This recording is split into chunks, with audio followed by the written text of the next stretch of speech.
Arekapudi Gandhi BRS MLA అంటున్న మంత్రి శ్రీధర్ బాబుకి కౌంటర్ ఇచ్చారు కేటీఆర్. రేవంత్ రెడ్డి ఇంకా టీడీపీలో ఉన్నారా లేకపోతే కాంగ్రెస్ లో ఉన్నారని ప్రశ్నించారు కేటీఆర్.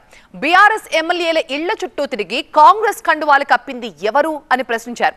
మీరు చేర్చుకున్న వారిని మీ వాళ్ళు అని చెప్పుకోలేని మీ బాధను చూస్తే జాలేస్తోందన్నారు. చేర్చుకోవడం ఎందుకు, పదవులు పోతాయన్న భయంతో ఈ నాటకాలాటం ఎందుకని ప్రశ్నించారు. సిగ్గు లేకుండా ఇంత నీతిమాలిన రాజకీయం ఎందుకు చేస్తున్నారని ప్రశ్నించారు కేటీఆర్. మీ అతి తెలివితో కోర్టును మోసం చేద్దాం అనుకుంటున్నారా?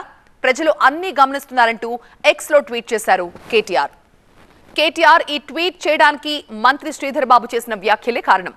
అసలు మంత్రి శ్రీధర్ బాబు ఏమన్నారో ఒకసారి చూద్దాం. ఇద్దరు టీఆర్ఎస్ ఎమ్మెల్యేలు ఓటుకుంటే నిన్న హైదరాబాద్లో అది కాంగ్రెస్ పార్టీపై అంటుర్రా, న్యాయమా ఇది? బీఆర్ఎస్కు సంబంధించిన ఎమ్మెల్యే, నేను బీఆర్ఎస్ పార్టీ ఎమ్మెల్యేను, పబ్లిక్ అకౌంట్స్ కమిటీ చైర్మన్ను నేను అని చెప్తే, ఇంకో బీఆర్ఎస్ పార్టీ ఎమ్మెల్యే వాళ్ళకి ఏదైనా మనస్పర్ధలు ఉంటే, మీ మనస్పర్ధలు మీకుంటే అక్కడ కాంగ్రెస్ పార్టీపై నెపం పొంది ప్రభుత్వానికి సంబంధించి ఇష్టరాజ్యంగా అడ్డగోలు మాట్లాడుతూ ఉన్న వైనాన్ని ప్రజలందరూ కూడా గమనిస్తూ ఉన్నారు.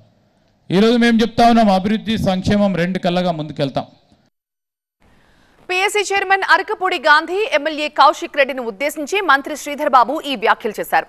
ఒకే పార్టీ ఎమ్మెల్యేలిద్దరూ కొట్లాడుకుని ప్రభుత్వంపై ఆరోపణలు చేస్తున్నారంటూ శ్రీధర్ బాబు అన్నారు. అయితే అరకపూడి గాంధీ కాంగ్రెస్ లో చేరారని బీఆర్ఎస్ వాదిస్తోంది. కోర్టులో అనర్హత వేటు పడుతుందన్న భయంతోనే కాంగ్రెస్ నేతలు ఇలా మాట్లాడుతున్నారంటూ కేటీఆర్ ట్వీట్ చేశారు.